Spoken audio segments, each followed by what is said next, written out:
Ladies and gentlemen, boys and girls, children of all ages, this is Hopeful Chewbacca back at the Church of Chewbacca, and today we're going to go over the 7th inning bosses and give them a proper Chewy review. Pretty much how this works is I'm going to go over real life statistics of the player, and being that it's a MVP Bryce Harper card, we're going to go over his MVP season. For Frank Thomas, we're going to go over his 11 prime years while he was still batting 300 every season in a row, and then we're going to go over Walter Johnson Signature Series card, and that's going to be for his entire career. So what I need you guys to do though is hit that subscribe button, like this video, comment down below, and share it with some of your friends or other people that you know that play MLB The Show. That way we can continue to grow the channel.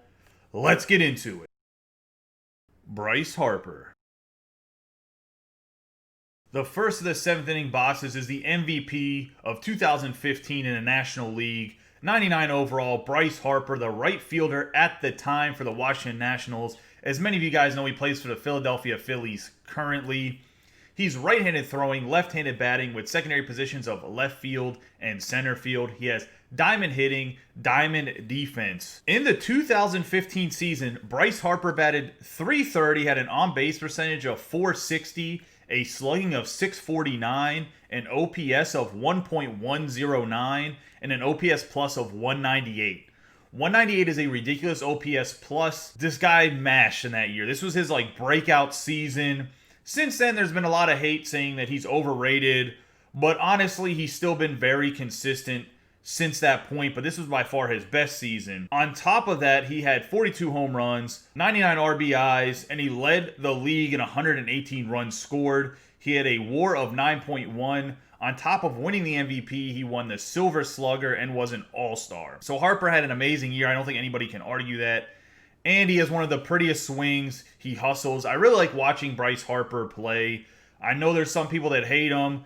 I know he can be like a love-hate kind of guy, but honestly, Bryce Harper is very enjoyable to watch play, in my personal opinion. He's one of my favorites up there with watching guys like Mike Trout. Let's see how that season translated to his attributes. So he's 116 contact versus righty, 108 contact versus lefty, 125 power versus righty, 91 power versus lefty, 72 vision, 125 discipline, 100 clutch. And then in the field, he has 75 fielding, 95 arm strength, 90 arm accuracy, 80 reaction, 74 speed, 24 stealing, and 22 base running aggressive. So it looks like this Bryce Harper card is absolutely going to rake against right-handed pitching, and that can be understandable. So it looks like this Bryce Harper is going to absolutely rake against right-handed pitching with the max power at 125, as well as the 116 contact versus righty. That's going to be great numbers. He's going to have a great PCI against righties, even with the 72 vision, even though that's a little bit low. What I do like is because you can prestige this Bryce Harper card, his contact against lefties is going to be 111 when he's prestige, and his power is going to be 94. That's more than enough against lefties, and he's going to get up to 75 vision. So the Harper right now, without the prestige and playing the games you need with him to get him prestige, he's still a very good hitter, but I think that prestige knocks him up to make him superior and kind of puts him in the top 3 of right field options in the game right now. As for his fielding, the 75 fielding in the outfield is really not that big of a deal. I know there's some issues with Reggie Jackson, who has about the same fielding, but I think this Bryce Harper's animation is a little bit smoother than Reggie Jackson is. I think Reggie Jackson has some really clunky animations in the outfield. Playing some with the live series Bryce Harper, he doesn't have the same clunky animations that the Reggie Jackson does. The 74 speed's a little bit of a letdown, but Harper's not the fastest guy out there. He's a power hitter. You're not going to really steal with him anyways. The 74 speed, though, should be more than enough for him to get to most balls in the outfield. He does have great arm strength with the 95 arm strength, though, and the 90 arm accuracy. I really like that for a right fielder. That's what you like to see in right field. Do I think that he's going to be the best defensive right fielder? Definitely not. I don't even know if he's in the top 10 guys you could put in the outfield defensively. Let's look at his quirks. His quirks are hitting machine, bomber, walker, cannon, sniper, pressure cooker. So he has the big 3 hitting quirks in hitting machine, bomber, and walker. Then he does have the cannon and sniper. As I mentioned, he has a very good arm on this card. And that's probably the most important thing in right field, if I'm being honest with you. Yes, you want some guys that can flag down fly balls, but you have to have a big arm in right field to make that throw to third base. It's very important to not let guys tag from second to third on D-fly balls to right field, and I think he can prevent that some. So looking at this Bryce Harper with his good hitting attributes and relatively above average fielding to very good fielding. I think this Bryce Harper's biggest downside is he doesn't have great vision, so on higher difficulty he's going to have a smaller PCI. The vision doesn't matter as much. An all-star where most of the general population plays is Bryce Harper is going to be absolutely amazing. And because of this, I'm going to give Bryce Harper 4.5 Chewies. I think he can be a very good primary right fielder, and I think that's important. Like I said, I think he's a top 3 right fielder in the game. And it would be almost disrespectful to not give him at least 4.5 Chewies. And that's what I'm going to go with for his rating. Walter Johnson. The second of 3 of the 7th inning bosses is a 99 overall Signature Series Walter Johnson for the Minnesota Twins. However, he never played for the Minnesota Twins. He always had played for the Washington Senators, which moved their organization from Washington to Minnesota at some point, I believe in the 50s or 60s. He's right-handed throwing, right-handed batting. He has a 4-pitch repertoire that consists of a 4-seam fastball, a sinker, curveball, and changeup. His 4-seam fastball is going to go 102 miles an hour because he has outlier 1. His sinker is going to go about 100 miles an hour because he has outlier 2. And we'll see those both when we go over the quirks. Now, the reason that makes him devastating is he throws from like 3/4 or sidearm-ish. And the 4-seam fastball, if you throw it up in the zone, has a little bit of rise to it. And then the sinker has a little bit of drop to it. And they're going about the same speed. That alone can make this Walter Johnson devastating, other than you can kind of time up the speed. Let alone you throw in that he has a changeup, which is going to drop a little bit at 84 miles an hour, which is a great change of pace. And he throws a curveball. I think this Walter Johnson will be very hard to hit. The biggest question for this Walter Johnson, how successful is going to be, is it going to really be the people using him, not the people facing him? Because the people using him are going to have to get used to that rotation where he does the arm wind over the head and then he throws the ball, right? So that can be a little hard to deal with when you're a pitcher, especially if you're using analog or even if you're using meter pitching, because the meter is going to take a while, the analog is going to take a little bit longer. So that can make it a little bit hard for him to be very, very accurate. But when we're looking at his attributes here in a little bit, you'll see he has good control, good base on balls per 9, so it might not be that big of an issue. But being that this is a Signature Series card, let's go over Walter Johnson's ridiculous career. His win-loss record was .417 and .279. He has an ERA of 2.17, an ERA plus of 1.47, a WHIP of 1.061. He has 3,509 strikeouts. He has the all-time Major League Baseball record with 110 shutouts. He has a WAR of 164.5. This is one of the highest WARs I think I've ever seen on a pitcher. I think it might be the highest, to be honest. And then he was inducted in the Hall of Fame in 1936 as part of the inaugural first 5 with Babe Ruth and 3 others. He won 2 MVPs, was a 3-time Triple Crown winner, which that means he had the most wins, the lowest ERA, and the most strikeouts in a season. And he had a 5-time ERA title winner, which means he had the lowest ERA in the league 5 times. Obviously, if you won the Triple Crown 3 times in those 3 years, he also won the ERA title. So, as you can see, he had one of the most ridiculous careers a pitcher's ever had. Let's see how the attributes look. He has 125 stamina, 97 hits per 9, 118 K per 9, 97 base on balls per 9, 99 home run per 9, 119 pitching clutch, 94 control, 99 velocity, 99 break. Pretty much just Walter Johnson, minus having a higher hits per 9, has everything maxed out for the most part. I mean, the control at 94 is only 5 below max. The base on balls per 9, I mean, yeah, it's not max, but with his control, he's going to throw the ball where it's supposed to go for the most part. He's not going to hang too many pitches. The only downside of this card is the 97 hits per 9, but I don't know if it matters that much with his good pitch repertoire and the fact that he has 118 K per 9 as a starting pitcher. Let's take a quick look at his quirks. His quirks are cannon, pressure cooker, unbreakable, workhorse, stingy, untouchable, control artist, grounded, cheesy, sinker baller, illusionist, outlier 1, and outlier 2. So on top of outlier 1, outlier 2, he has cheesy and sinker baller, which means his super fast pitches are also super effective. That's kind of a big wombo combo in my opinion. Plus he has the illusionist for his changeup. So you're working in those 2 fastballs, you're throwing the changeup, and the changeup's supposed to be even more effective. I think he's going to be very hard to hit. And then you're looking at the control artist, which means he's going to have good control. I think this Walter Johnson might be the best pitcher in the game right now. The biggest thing you got to worry about with Walter Johnson, though, like I said, is the windup. But to me, that's something you're just going to have to get used to. This Walter Johnson is getting 5 Chewies from me. He's hands down, you look at the breakdown of the attributes, the best starting pitcher in the game. I think there's a few people that are close, but I don't think anybody beats Walter Johnson. Somebody can fact check me if I'm wrong, but I'm pretty sure he's the best pitcher attribute base in the game. Therefore, he's getting 5 Chewy. Frank Thomas. The last of the 3 bosses is the 99 overall prime Frank Thomas from the Chicago White Sox.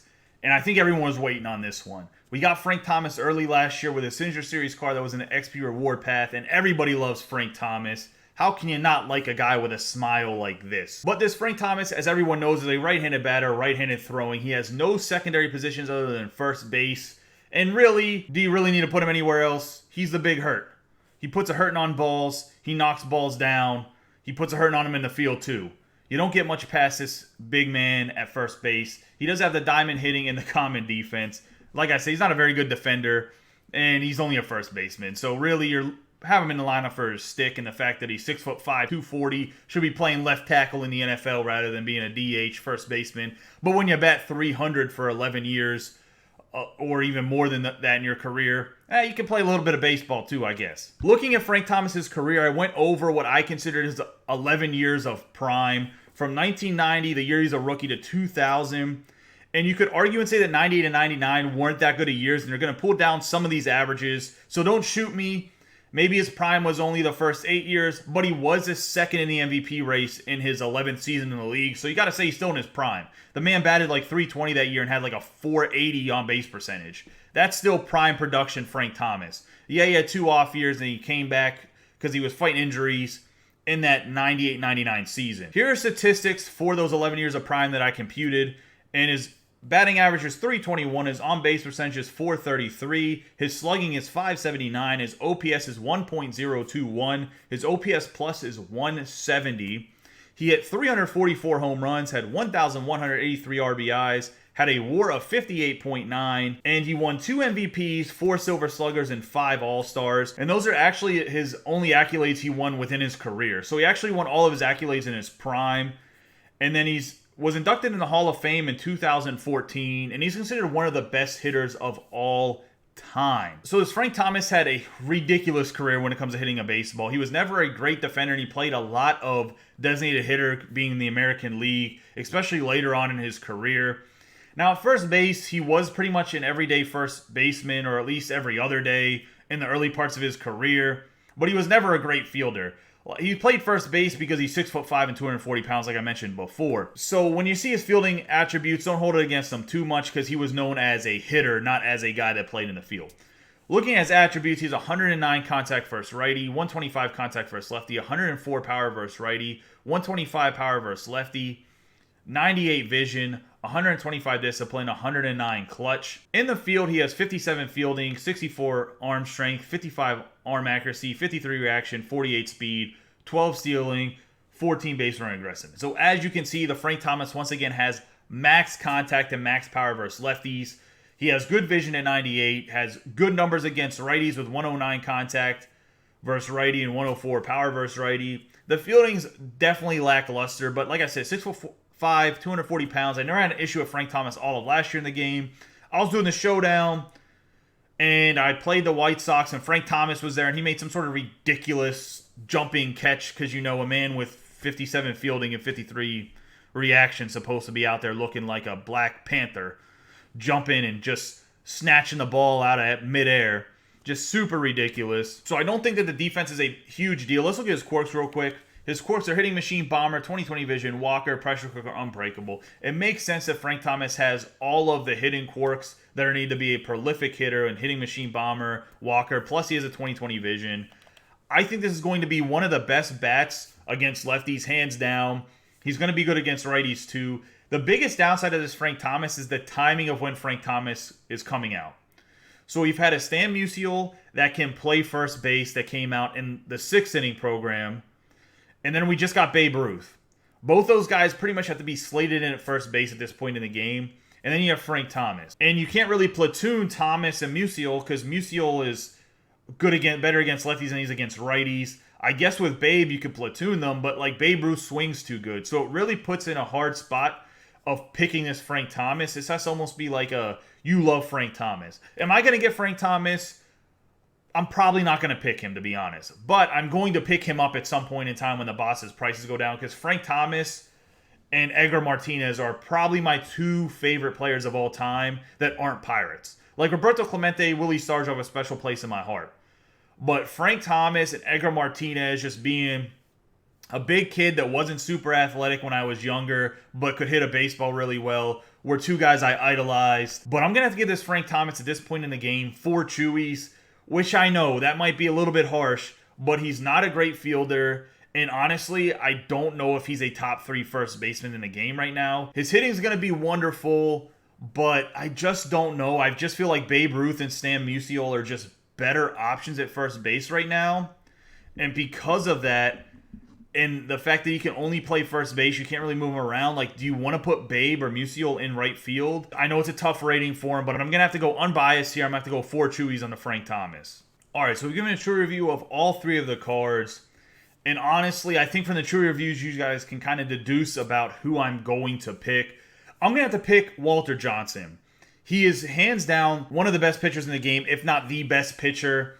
And you need good starting pitchers in this game, especially with the way they've switched the ranked season starting pitcher thing, where if you pitch at all, he's going to drop to at least 50% stamina. So I'm going to have to go Walter Johnson here. However, I think Bryce Harper and Frank Thomas are both good options. And this will be the first time I've gotten all 3 inning bosses since the second innings of the game, where I'm going to go out and get all 3 no matter what. Because I really like all 3 players. I enjoy watching them. And I'll use Bryce Harper and Frank Thomas in my lineup, whether it's on the bench or I'll use them in my starting lineup here or there. And I know, guys, I was a little bit hard on Frank Thomas. Let me know in the comments down below if you think I was fair on all of these guys' ratings, or if I was a little bit too tough, a little bit too lenient. You guys let me know. But that's going to wrap up this 7th inning bosses Chewy review. Comment, like, and share the video. I appreciate all your support. You guys have a great day and be safe.